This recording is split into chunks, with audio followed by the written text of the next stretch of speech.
Hello, everybody. Mike from Southern California again, and you're on the mic. Some big news came out last night and into today. Of course, Stan Dahlin gave an affidavit into the defamation suit filed by Vic Mignogna against Funimation, Jamie Markey, Monica Rial, and Ron Troy in regards to Monica Rial's statements. And we'll go over that a little bit, and then and as well, we got a kind of a state of the case from Ty last night on Nick's stream. We'll talk about that a little bit. Also touch upon Monica and Ron's TCPA that was filed today. I may go into more detail on Monday, once I have a little bit more information, as well as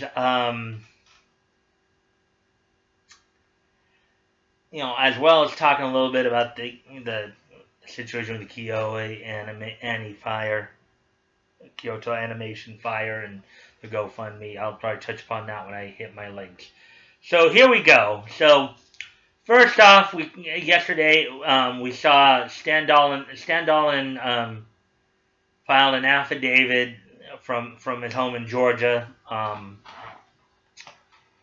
in which he pretty much refuted everything Monica Rial said. So everybody knows Monica Rial had claimed that Vic had tried to assault her at IzumiCon 2007, and she was saved basically by Stan Dahlin when he came to collect them for dinner. In Stan Dahlin's affidavit, he basically said that he has no memory of that happening. That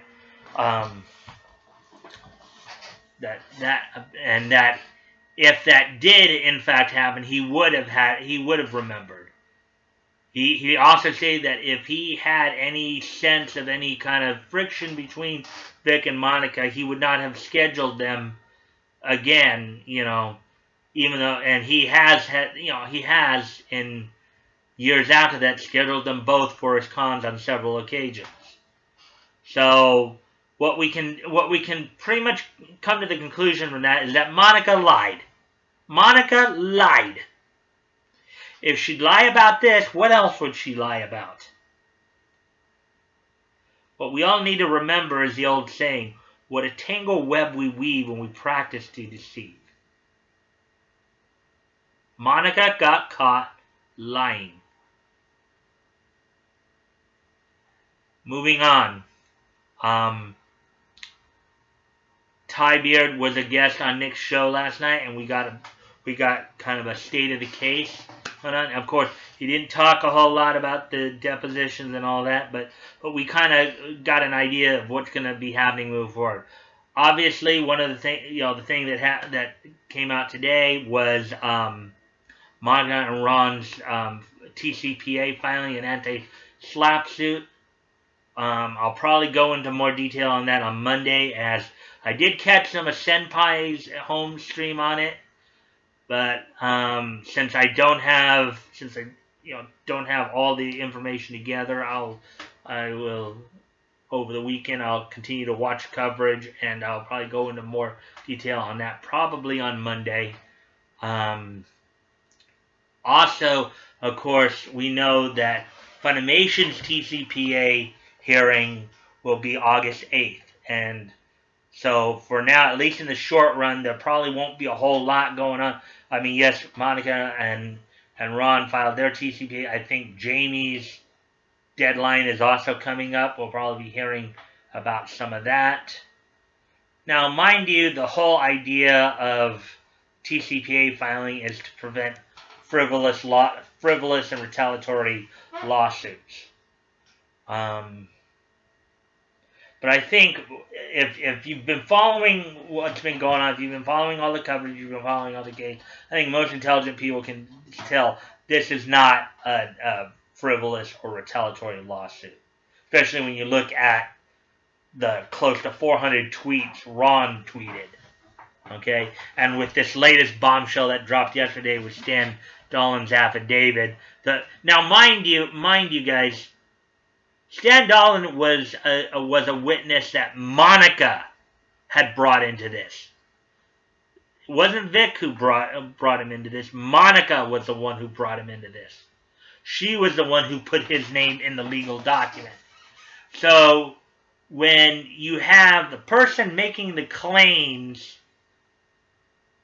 when they're saying that the only other person who can testify to this, when that other person testifies that no, you're basically lying, you're full of it, that's the conclusion you come to. That the person's lying about it. That the person making the initial claim is lying about it. Because the only other two people involved in this, which are Vic and Stan, are saying that this didn't happen. Okay, so moving forward here, so as we're probably, today is the 19th. So Monica and Ron filed their TCPA. As I said, I will go over that more on Monday once I've watched some more of the coverage and gotten more of the information. One other thing I guess I could talk about, because there were some names brought up in Vic's deposition that I know some people are talking about. The one thing again I want to remind people of is that particularly when Funimation's lawyer John Volney was talking about the idea, well, the bridge is already burned, so why not just burn them? Because everybody knows Vic didn't want any of this. Okay.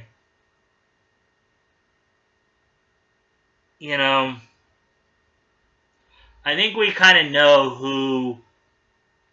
I think we within among the voice actors, among the Funimation voice actors, I think we can all agree that the ones leading the charge against Vic are probably Chris Sabat and Monica Rial, and kind of the remaining core of the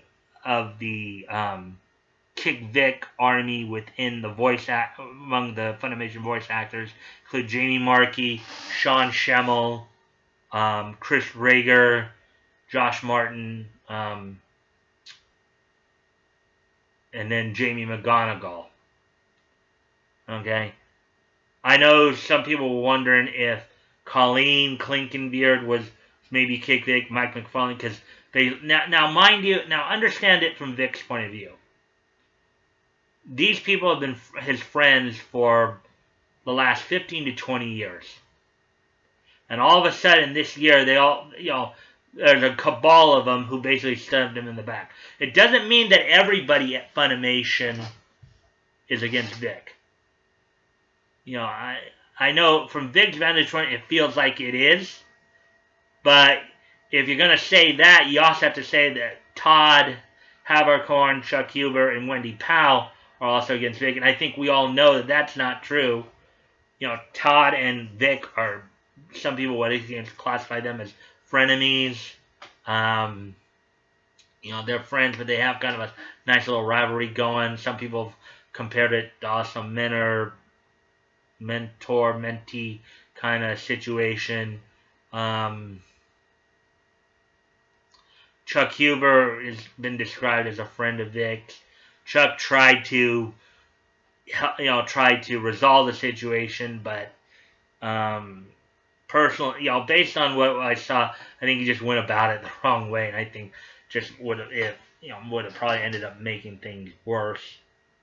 And Wendy Powell's pretty much stayed quiet, but I think from what everything has been out there, I think it can be pretty much established that she has no issues with Vic either. Now, in regards to Colleen and Mike Colleen Klinkenbeard and Mike McFarlane, let me just give you my take based on the research I've done. Now, mind you, I really am hesitant about involving any of the voice actors who have chosen to remain, who have basically tried to remain quiet and or neutral, because I can understand their position, you know.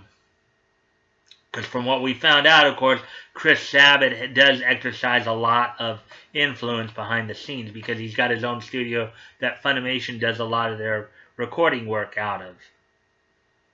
So for those voice actors who have generally chosen to remain quiet, I'd like to, basically stay out of it and stuff like that.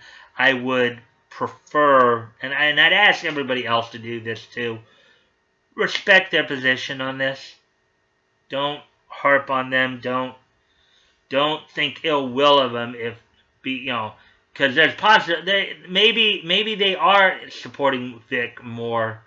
I think we did see a sign of that on Hirohei's stream yesterday when we saw, I guess it was from Florida SuperCon. I only caught the end of the stream, but I guess Caitlin Glass had invited Vic out for the Oron panel, even though he was not a scheduled guest there. So,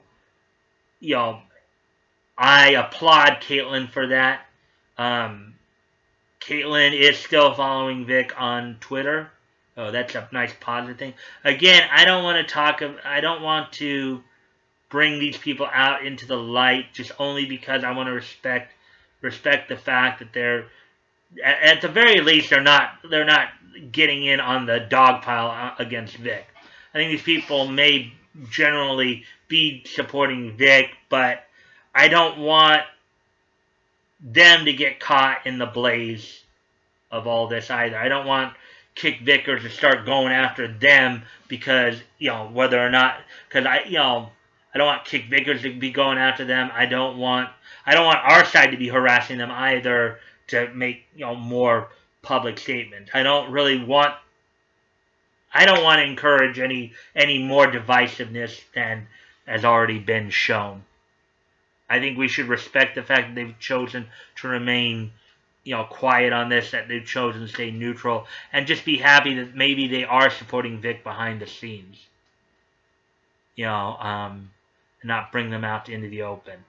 Now, I did, because their names were mentioned in the deposition, I did do a little research on Colleen Clinkenbeard and on Mike McFarlane.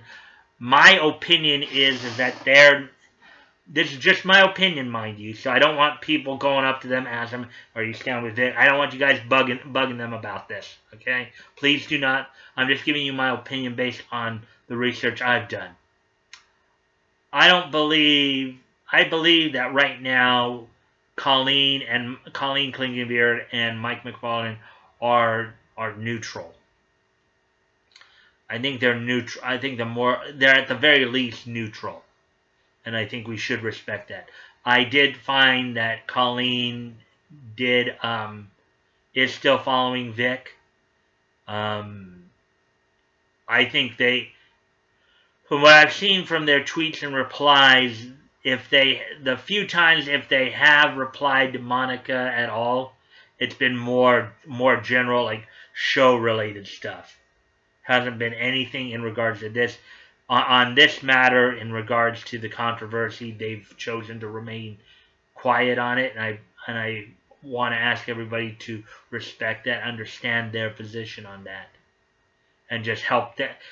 I think you can best help Vic out and help them out as well by not trying to drag them into a fight that they're not looking to get into. So I just ask that you guys respect that. Okay, now to finish everything up, you can check the links below. If you want to contact me directly, my Twitter handle is down there. I've also got several GoFundMe. I just added the KyoAni GoFundMe, even though it's well up past its goal. I'll keep it up for maybe a few days. As always, guys, don't ever feel pressure to do so. If it's on your heart to do so, if you want to, please consider donating to these causes. If you have already donated, please consider donating again. If it's on your heart, don't feel pressure to do so. If you're not in a position to donate, please consider at least sharing the GoFundMe's. Maybe you can share it with people who are in a better position to consider donating. Just help at least get the word out. It's always best to communicate these things and at least share the message and let people decide for themselves. Let people weigh their options and decide for themselves. Don't ever feel pressure, or don't feel like you have to pressure people to give. We know that Vic is in the right here. Based on everything we've seen and based on the evidence, we know where we stand in our positioning. Also, I'll kind of put this out there too, since others have talked about this. Nick was doing kind of a little comedy bit where he was inviting people to do funny names on the GoFundMe, but GoFundMe has kind of cracked down on that and has asked that people not do that. That's why some people's donations were getting refunded in the last couple of days. People just use just from this point on. Okay, we've had our fun with that. Okay, but just from this point on, just use your real names or anonymous.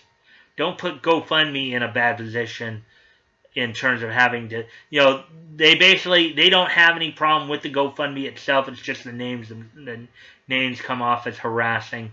Let's make sure that we keep that GoFundMe going. Let's be respectful of their rules.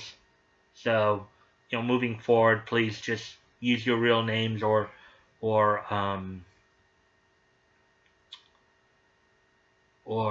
anonymous. And as always, if you also, I want to thank. I guess I now have 24 subscribers. So I want to thank the person who just subscribed in the last couple of days. I always love people to engage and join in the conversation. So if you like this content, please like, comment, share, and subscribe. I always look forward to the conversation. And until Monday, guys, I'll keep following this stuff over the weekend. And until Monday, guys, remember to continue the conversation. Let's be kind and let's be kind to each other, and just continue to get the word out. And remember to keep the conversation going, because you're on the mic. Till Monday, guys. Bye.